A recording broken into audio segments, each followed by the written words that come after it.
Thank you guys for having me here. It's kind of humbling, when I look back as a little Catholic boy in Brazil. And somebody asked me, I thought you weren't Catholic. I goes, well, in Brazil, you don't really have a choice, right? It's Catholic or no church, right? So the whole country is Catholic. So coming to America in the early 70s, it's kind of, I spent literally my first few years trying to fit into the culture, because not only did my parents decide to come to California, they ended up settling in the Newport Mesa district. And I remember being one of 3 Asian kids in a high school of like 2,000 kids. And not only did I not speak English, they tried to put me with the other Asian kids. And just because we all look alike doesn't mean we understand each other, right? And of all languages that I spoke, I didn't speak Japanese, Vietnamese, or very good Chinese. I spoke Portuguese. So one of the early lessons that I learned is you gotta either learn to survive or flee, right? And I wasn't gonna go back to Brazil, right? Because my parents are settled in America. So luckily for me, is like through survival skills, I thought, hey, maybe I could play a sport and maybe try to fit in. And of all sports that I decided to join when I was a little kid, is I decided to play water polo, because kids said it's just like soccer. Right? They forgot to mention you have to swim. Because the opposite would have been, I could have played soccer, but American kids in the 70s thought soccer was played like football, like you could tackle people. Soccer is a finesse sport. You try to dribble, not tackle. So I thought, okay, let me go try it out. And literally it became my mantra for the rest of my life in the business is the only way I could play was I wasn't very big. The day I started, the day I graduated, I was the smallest and the slowest from my freshman year to my senior year. So the only surviving skill was I had to do what I call the dirty work, right? And in sports, they call finding, what we call it, mismatches. And why would the smallest kid in our team, me, volunteer to take on the largest player on the opposite team? Because that meant that my biggest guy would be guarded by their smallest player, which then got me playing time. So that's what I learned to do. The only thing, and I joke about it, is thank God water polo is played below the water, where referees couldn't see what we were doing. And there was a wonderful TV series in the 70s called Kung Fu, if you guys remember that. And being only one of 4 Asian kids in all of CIF playing water polo, it was to my advantage to learn how to use my skills underwater.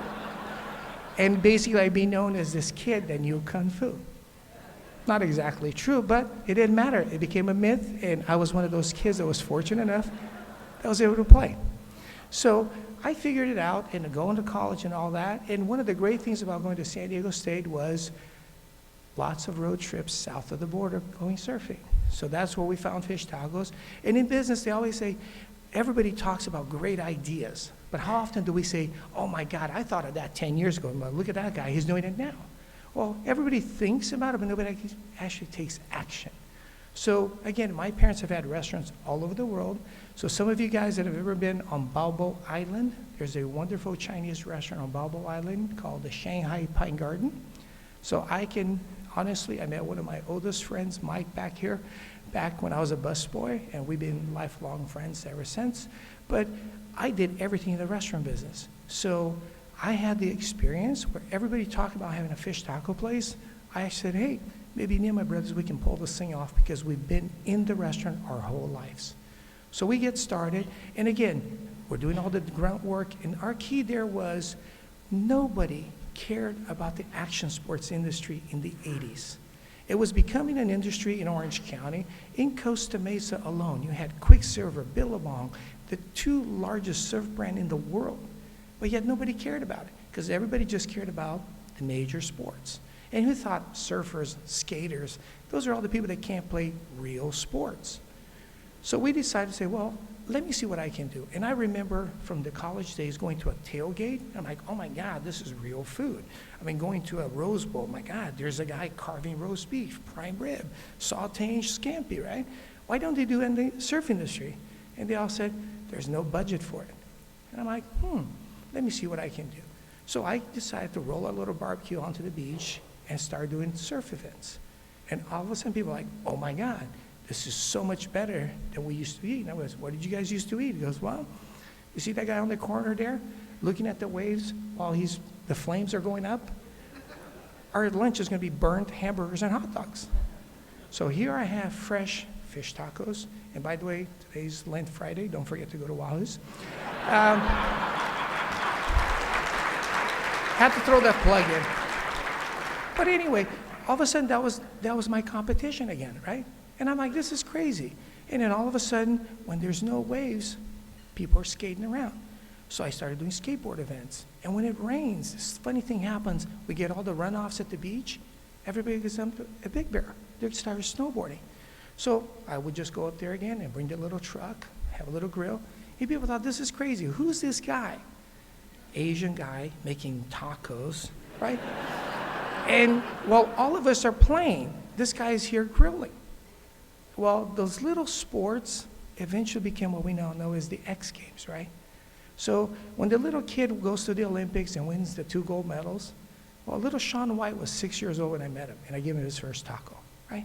Tony Hawk went on to sell millions and hundreds of millions of video games. I did his first pro skateboard event, right? Kelly Slater, when he's 18 years old, he couldn't even get in to the first US Open party because he wasn't 21, right? And I'm having to sneak him in because I'm the caterer, right? And not to mention all these bands that played these little, videos. They became the Offsprings, the Green Days, and the Blink-182s of the world. So all of a sudden, it became kind of a cool little deal. And again, I'm just kind of like, okay, this is fun. But what happens is I started getting old. And for some reason, I don't know why, when you get to a certain age, people start inviting you to go play golf. Like, am I too old to surf, right? No, I still enjoy surfing, right? So I'm like hecking it out there. I'm like, there's got to be a better way, right? So through it all, right, I started learning to play golf. And they say, hey, maybe you should help us out, right? So literally, I was trying, it's because when you do the right thing, right, which is the message we're all talking about, right, is things happen that are just amazing. So my printer at the time asked me if I would help him do an event for Laurel's House, a shelter. I'm like, sure. This is a month before the Angels win the World Series. The Angels win the World Series, and I had tried to do something with the Angels, but it was like, oh my God, it was so expensive. I'm like, oh, I'll get around to it later. So she sends me the save the card date, the day after the Angels win the World Series. And on one side is our big red Wahoo's fish taco. On the other side, guess who's on it? It's the Tim Salmon Golf Tournament. I'm sitting here going, oh my God, this is amazing, right? Are you sure we're not going to get in trouble from the Angels for using their logo? He goes, no, because Tim, this is his charity. I'm like, okay. So I talked to the Angels. Oh yeah, don't worry about it. I'm like, okay.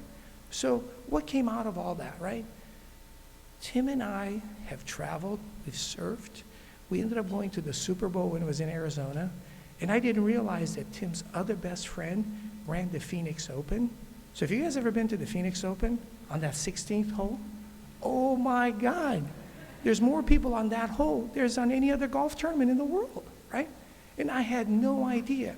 And then my other buddy who I helped out was the starting quarterback for the Cardinals, Matt Leinart. So all of a sudden we're going there with all my buddies. I'm like, this didn't suck, right? And all because we were helping a little shelter, right? And years later, right, Carson Palmer gets drafted, right? And if I had to tell all my USC friends here how I became friends with Carson, everybody goes, yeah, right, yeah, I heard that before, right?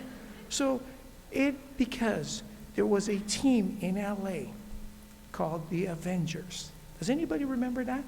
Arena football, right? Let me just give you the order, okay? Because I spent every week asking my friends. It was like Lakers or Dodgers or Clippers or, Ducks and the Kings. Somewhere underneath the Sparks was the Avengers, right? It didn't matter that we could go meet the players before and after, all the stuff. They're like, you gotta be kidding me. Driving to downtown LA, I don't care if there's free drinks, I'm not going with you, right? But again, I had a friend on the team. Of all people, there was a gentleman, his name was Chris Jackson. CJ was his nickname. He went to Mater Dei, played basketball and football. His best friend was one of my friend's son-in-law, right? So the four of us would go up there to see CJ, the offensive weapon for the LA Avengers, right? So I'm kind of getting helping out, and how did I get roped in? I have no idea. But I thought, you know what, they need my help. Come out and do some fun stuff for these guys. And the marketing girl said, hey, by the way, you don't know me, but I'm really happy that you're helping me out. And we started talking about one thing to another. And I mentioned that, hey, I got to go do this thing with this other agency. And I was talking about Lee Steinberg, Jeff Morad, and David Dunn. And she turned around and goes, you don't know who I am? I'm like, I have no idea. You're a girl that works in marketing, right? She said, well, thanks for helping me out, but maybe I can introduce you to these guys. I'm like, what do you mean? I already know Jeff because I'm in YPO with him. He goes, yeah, but you don't know David Dunn. I'm like, no, I don't know him because he's the junior agent. So here's what happens. In the movie, Jerry Maguire, Lee Steinberg, Tom Cruise, has one client when he leaves, right? In real life, David Dunn takes all the NFL players with him when he starts a new agency. The first player in their new draft class is Carson Palmer. So who gets hand-delivered to Carson? I became their first marketing partner, right? And how easy was it for me to invite all my friends? Hey, do you guys want to go have dinner with Carson and hold the Heisman Trophy? You know, there was not a single USC guy who goes, oh, dude, are you kidding me? Who wants to go hang out with the Heisman Trophy? It was an easy sell. So all of a sudden, I find myself with Mark Sanchez, Liner, Clay Matthew, all these guys that went to SC, not to mention all the other schools around here. And it's all because I did something that literally I couldn't get a single other sponsor or friend to go with me to LA to watch an arena football team. So I keep going through all of this because it wasn't because it was glamorous, because trust me, when there's a big headliner, and I can tell you all the women in the room, when Adele comes to the Staples Center this fall, I guarantee you, all of you husbands, whatever, you might make a point to go see her, right? Or when your daughter wants to go see Justin Bieber or whatever, right? Those are easy. But who wants to go see a startup garage band play in Ventura County Fair? Nobody wants to do that. We all wait for them to be here. Well, by then, so does everybody else. So when I look at the action sports, I was there at its infancy. I did all the dirty work before they became stars. I did all the garage bands before they became stars. All of these NFL players, all the hockey players, the baseball players, the experience has been amazing. And just thinking back, you know, when I met with Vince, we were riding the Tustin Tiller Parade. We're laughing at each other, right? And I'm like, hey, if somebody thinks we're important enough to ride in the parade, hey, we're okay, right? We're hometown heroes, right? And literally, we've joked about it, right? We're waving to everybody and we're laughing. And then all of a sudden, it's like the Rams are coming back. And Vince and I have been laughing because the phone hasn't stopped ringing off the hook. But where was everybody 20 years, right? And that's our lives, because nobody cares about us unless we can do something for them, right? I've been the opposite. And I think, like talking to, you know, from farmers merchant, family-owned business, we're always here saying, hey, what can we do for you guys? Not what can you do for us? Yeah, granted, we all are in business, but the ethical part is let us help people, right? And the giving comes back 10 times. So all of the people in my life, all my close friends, if you're not a giver, it's okay. I got plenty of other people that are. So now when we share a bottle of wine, we're having fun with our families, this is where it all is. And for me today, the main reason I'm wearing pants, my wife made a point to say, if you go to church or if you go to the Catholic conference, please wear pants. Don't embarrass me by wearing shorts. So my wife,